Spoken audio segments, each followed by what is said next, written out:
الحمد لله نحمده ونستعينه ونستغفره ونؤمن به ونتوكل عليه ونعوذ بالله من شرور أنفسنا ومن سيئات أعمالنا من يهده الله فلا مضل له ومن يضلله فلا هادي له ونشهد أن لا إله إلا الله وحده لا شريك له ونشهد أن سيدنا ومولانا محمدا عبده ورسوله أما بعد أعوذ بالله من الشيطان الرجيم بسم الله الرحمن الرحيم قل يا أيها الكافرون لا أعبد ما تعبدون ولا أنتم عابدون ما أعبد ولا أنا عابد ما عبدتم ولا أنتم عابدون ما أعبد لكم دينكم ولي دين صدق الله مولانا العلي العظيم اللهم صل على محمد النبي الأمي وعلى آله وسلم تسلیما۔ میرے عزیز اور بزرگوں، پچھلے جمعہ جیسے عرض کیا، دنیا میں یہ بات نئی نہیں ہے کہ جب بھی کسی قوم کو، کسی مذہبی جماعت کو جس کسی اعتبار سے قوت اور طاقت مل جاتی ہے یا قوت اور طاقتور ہونے کا واہمہ دماغ میں آ جاتا ہے،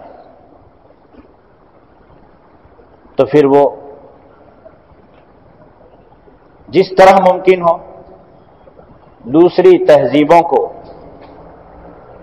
دوسرے مذاہب کو اپنے اندر جذب کرنے، ہضم کر جانے کی فکر و محنت میں رہتے ہیں۔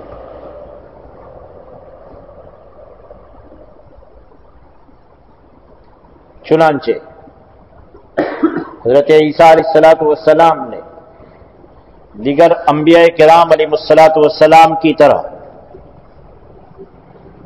کھلے عام کلمات میں توحید کی دعوت دی تھی،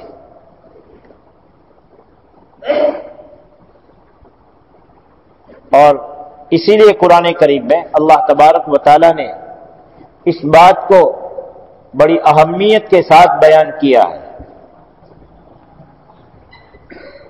عیسیٰ علیہ السلام نے توحید کی دعوت دی،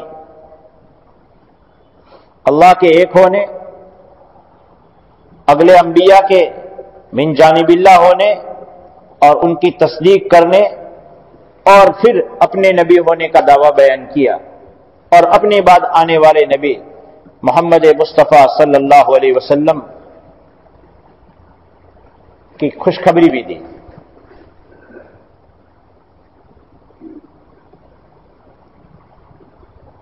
لیکن آپ کے جانے کے بعد ایک عرصہ گزرنے پر یونان میں اور دیگر ممالک میں لوگوں کو عیسائیت کی جانب متوجہ کرنے کے لیے عقیدہ تثلیث کو،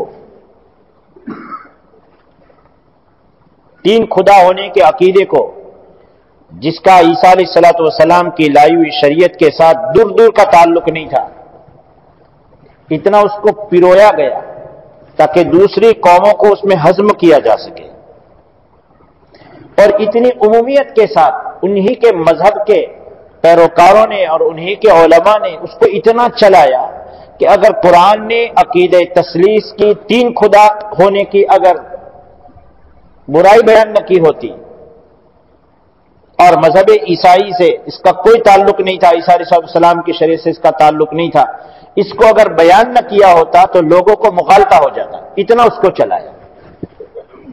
لیکن قرآن نے دو ٹوک کہہ دیا، لقد کفر الذین قالوا ان اللہ ثالث ثلاثہ وما من الہ الا الہ واحد۔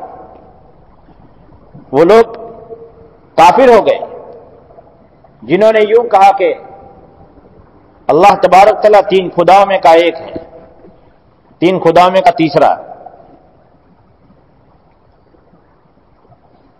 معبود تو ایک ہی ہے۔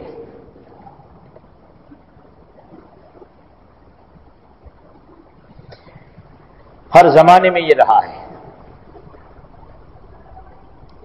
اور اخیر زمانے میں دجال آئے گا تو دجال بھی اپنی دجالی طاقت کے ذریعے سے اسی بات کی کوشش کرے گا کہ میں جس بنیاد کو لے کر کے آیا ہوں دجال، اس بنیاد پر ساری دنیا جمع ہو جائے اور سب کو میں اپنے اندر ہضم کر لوں۔ اس لیے وہ حضرت عیسیٰ علیہ السلام کو بھی ایسا نہیں کہے گا کہ وہ آسمان کے نبی ہے، بلکہ وہ عیسیٰ علیہ السلام کو دجال کہے گا۔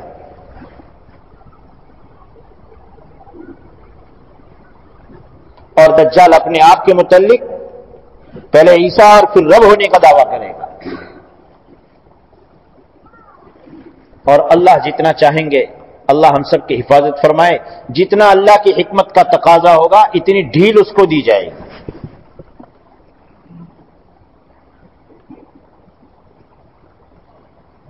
آج بھی مستقل اس کی کوشش ہے، الگ الگ انداز سے ایک ساتھ پوری دنیا میں بڑی مقدار میں میدانوں کو کھول کر کے مذہب اسلام کی تعلیم کو اور اس کی تہذیب کو، اس کے عقیدہ توحید کو، عقیدہ رسالت کو، عقیدہ بعث بعد الموت کو، مرنے کے بعد کی ایک زندگی ہے، اسلام نے اس کو بہت اہمیت کے ساتھ بیان کیا ہے۔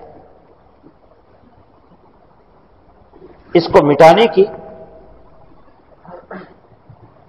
ہر چار طرفہ کوششیں ہو رہی ہیں۔ مسلمانوں کو مالیاتی طور پر کمزور کر کے، مسلمانوں کے نبی کو اور حضرات صحابہ کرام رضوان اللہ علیہ مجمعین کو بدنام کر کے،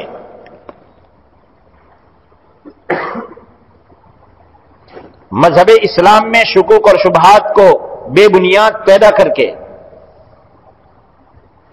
اسلامی تہذیب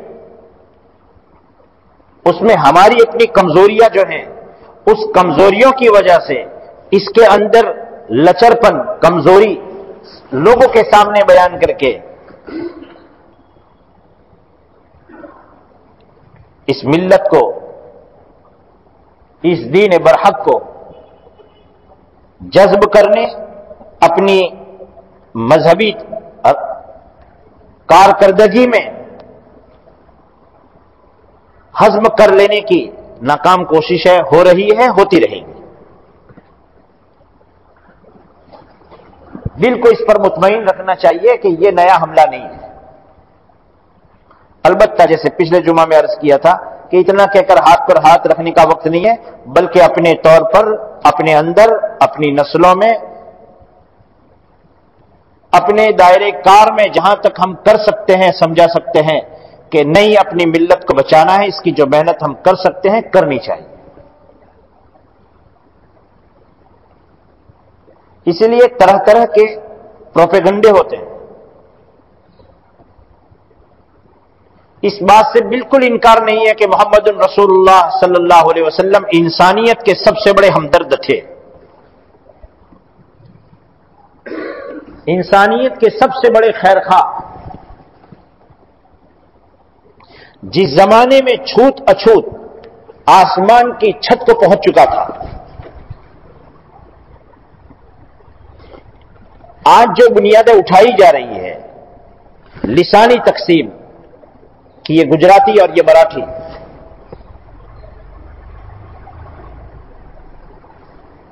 علاقائی تقسیم کہ یہ گجرات ہے، یہ مہاراشٹر ہے، یہ بہار ہے، یہ گجرات ہے، یہ ساری تقسیمیں جو عصبیت کی بنیاد پر تھی وہ بڑی مقدار میں بلکہ اس سے بھی بڑھ چڑھ کر اس زمانے میں تھی، اور ایسے برے وقت میں نبی کریم علیہ الصلوۃ والسلام نے تمام انسانیت کو یکسانیت کا درس دیا کہ سب ایک آدم کے بیٹے ہیں، آدم کی اولاد ہے علیہ الصلوۃ والسلام۔ الناس كلهم بنو آدم وآدم من تراب، سارے لوگ آدم علیہ الصلوۃ والسلام کی نسل ہے، ان کی اولاد ہے، اور آدم مٹی سے بنے ہیں۔ یہ زبانی تقسیم، یہ وقت کی تقسیم، یہ علاقائی تقسیم، ایریا کی تقسیم، ایریا کو ایریا پر فخر، یہ کوئی چیز نہیں ہے۔ اس زمانے میں نبی علیہ الصلوۃ والسلام نے انسانیت کے ساتھ ہمدردی رکھ کر کے آپ نے ایک ایسے لڑکے کو، ایک ایسے شخص کو جس پر غلامی کا دبا لگا ہوا تھا، اس زمانے میں غلام کو اپنے پاس بٹھانے کے لیے ایسے ہی تیار نہیں ہوتے تھے جیسے کہ کسی زمانے میں چمار کو اپنے پاس بیٹھنے کے لیے حق نہیں ہوتا تھا۔ اس ہندوستان میں بھی یہ حالات گزرے ہیں اور آج بھی بہت سے ہیں۔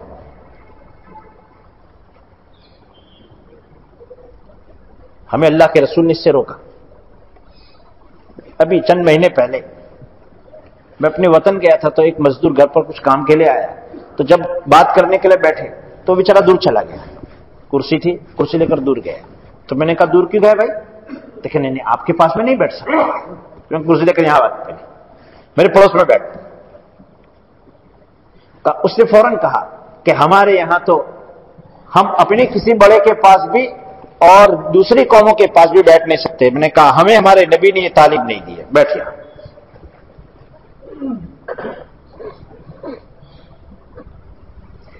انسانیت کے سچے خیر خواہ، چاہے وہ کسی بھی مذہب سے تعلق رکھتا ہو، اللہ کے رسول صلی اللہ علیہ وسلم ہے، اور صرف زبان سے بول کر نہیں، پریکٹیکلی طور پر۔ چنانچہ اس زمانے میں بھی غلاموں کو انسانوں کے برابر کا درجہ نہیں دیا جاتا تھا، آزاد کبھی نہیں۔ آپ علیہ الصلوۃ والسلام کے خزانچی کون تھے؟ نبی علیہ الصلوۃ والسلام بیت المال کے ذمہ دار تھے، خزانچی کون تھے؟ حضرت بلال حبشی رضی اللہ تعالیٰ عنہ۔ ابو بکر رضی اللہ تعالیٰ عنہ نے ان کو آزاد کیا، اور حضرت عمر فاروق رضی اللہ عنہ فرمایا کرتے تھے اعتق سیدنا سیدنا، ہمارے سردار ابو بکر نے ہمارے سردار حضرت بلال کو خرید کر آزاد کیا ہے۔ یہ ہے انسانیت کے ساتھ برابری کا درس۔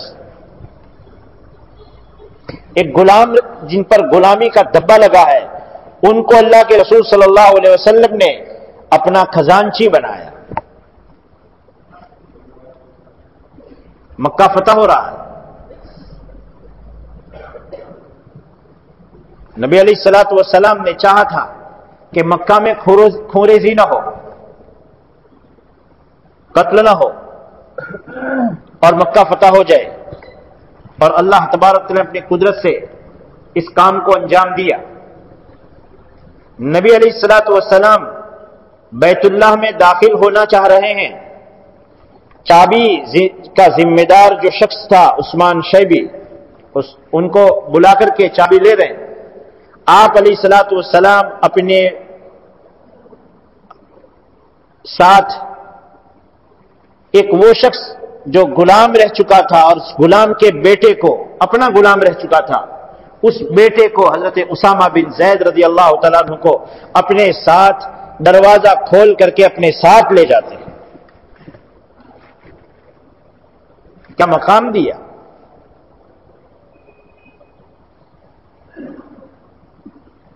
اور حضرت ابو ہریرہ، بلال وغیرہ حضرات ساتھ میں ہیں۔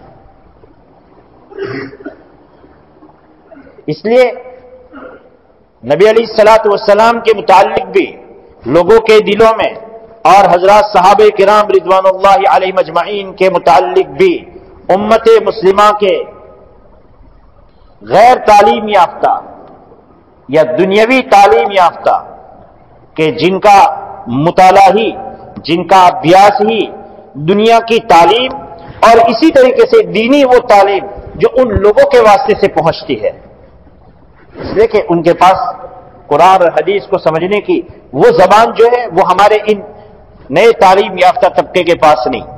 ان کو میٹھے انداز میں شکوک اور شبہات کا زہر پلایا جا رہا ہے.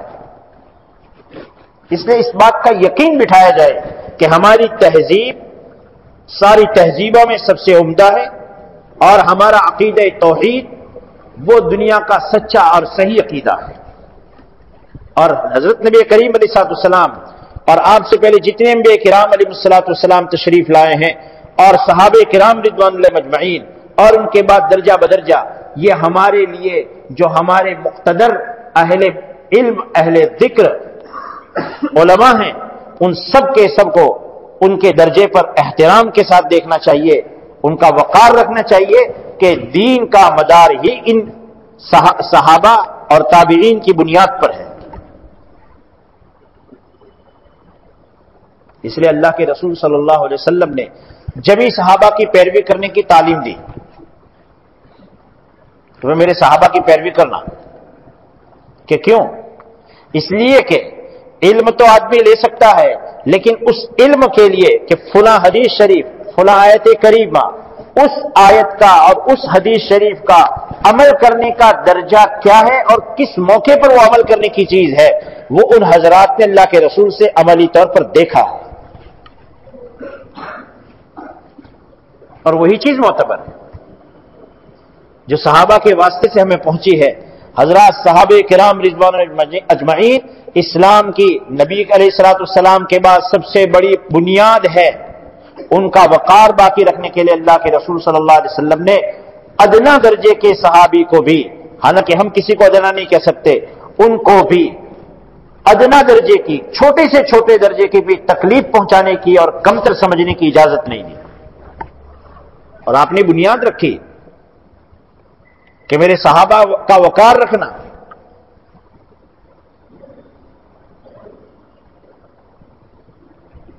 جو میرے صحابہ کو تکلیف پہنچائے اس نے مجھے تکلیف پہنچائی، اور جس نے مجھے تکلیف پہنچائی اس نے اللہ کو تکلیف پہنچائی، اور جس نے اللہ کو تکلیف پہنچائی اللہ تبارک و تعالیٰ قریب ہے اس کی پکڑ کرے، اور جس کی پکڑ اللہ تبارک و تعالیٰ کی طرف سے ہونے والی ہے پوری دنیا مل کر اس کو بچا نہیں سکتی. وما انتم بمعجزین فی الارض، تم زمین میں بھاگ کر کے اللہ کو تھکانے والے نہیں ہو. یا معاشر الجن والانس، اے انسانوں اور جناتوں کی جماعت، ان استطعتم ان تنفذوا من اقطار السماوات والارض فانفذوا. اس زمانے میں قرآن کہہ رہا ہے جس زمانے میں چندریان 3 نہیں تھا، کہ زمین کے باہر کسی اور جگہ پر ایک انسان اپنی ٹیکنالوجی کے ذریعے سے اپنے اوزار کو پہنچا کر کے سیٹلائٹ سے اس کی معلومات لے رہا ہے، کنٹرول کر رہا ہے، وہ اس زمانے میں نہیں تھا. لیکن قرآن یہ کہہ رہا ہے انسانوں اور جناتوں کی جماعت، اگر تم اس زمین کے دائرے سے باہر، آسمان کے دائرے سے باہر جا سکتے ہو تو جا کر بتا دو. جہاں جاؤ گے رب کی قدرت میں رہو گے، باہر نہیں نکل سکتے. اس رب پر ہمارا یقین ہے جس رب کے قبضے میں سورج کی کرنیں ہیں، اس خالق کے کائنات کو ہم نے اپنا رب بنایا ہے، جس کی قدرت میں چاند کی چاندنی ہے،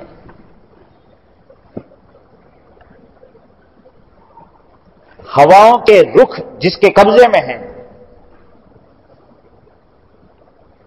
اور جو چیز ہمیں نظر آ رہی ہے اور جو ہمیں نظر نہیں آ رہی ہے لیکن مخلوقات میں ہے، وہ سب کی سب رب کی قدرت میں ہے، اور وہ ہمارا رب اکیلا اپنی تمام طاقتوں کے ساتھ ہے. کسی حال میں اس رب کی طاقت کا یقین ہمارا کمزور نہ پڑے، یہ ہمیں اپنے دلوں میں ہر حال میں بٹھائے رکھنا ہے.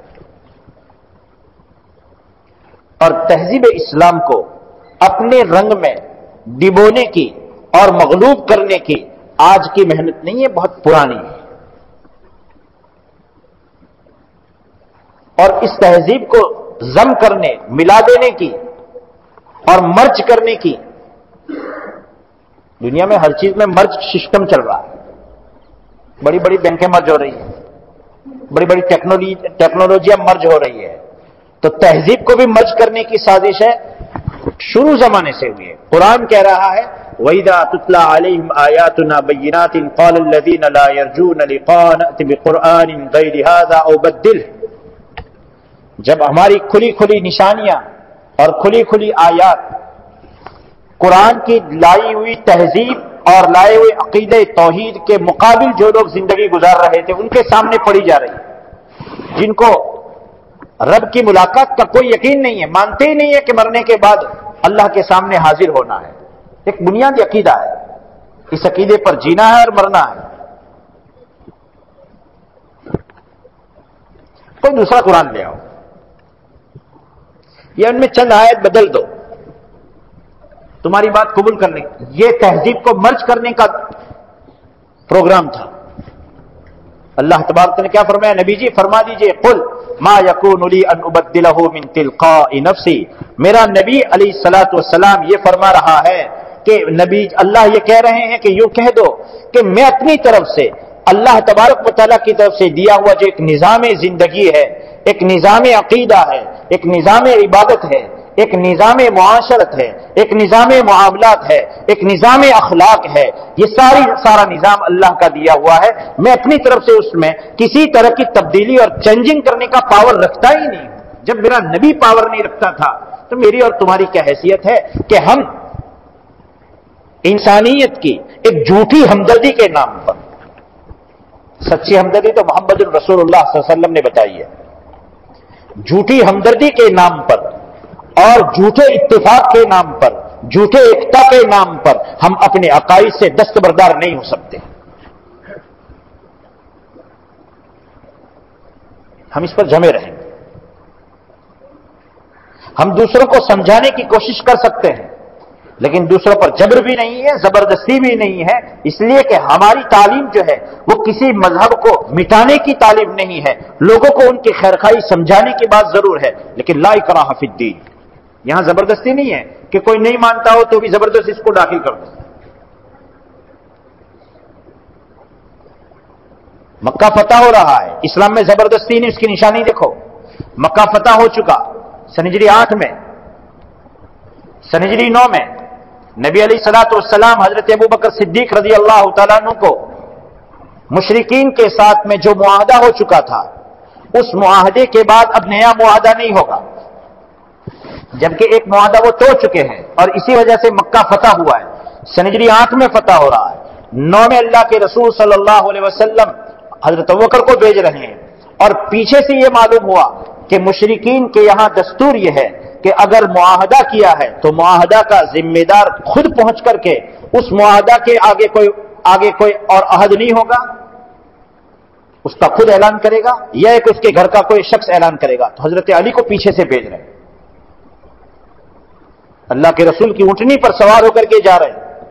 حضرت ابوبکر صدیق رضی اللہ تعالیٰ عنہ مدینہ سے چلے ہیں، کسی منزل پر پہنچے ہیں اور رکے ہیں، اور حضرت ابوبکر، ان حضرات کو کیا محبت تھی اللہ کے رسول صلی اللہ علیہ وسلم سے اور اللہ کے رسول سے نسبت لگی ہوئی ہر چیز کی وہ محبت تھی کہ اونٹنی کی ہانپ اور اس کی آواز کو سن کر کے سمجھ گئے کہ میرے نبی کی اونٹنی آ رہی ہے.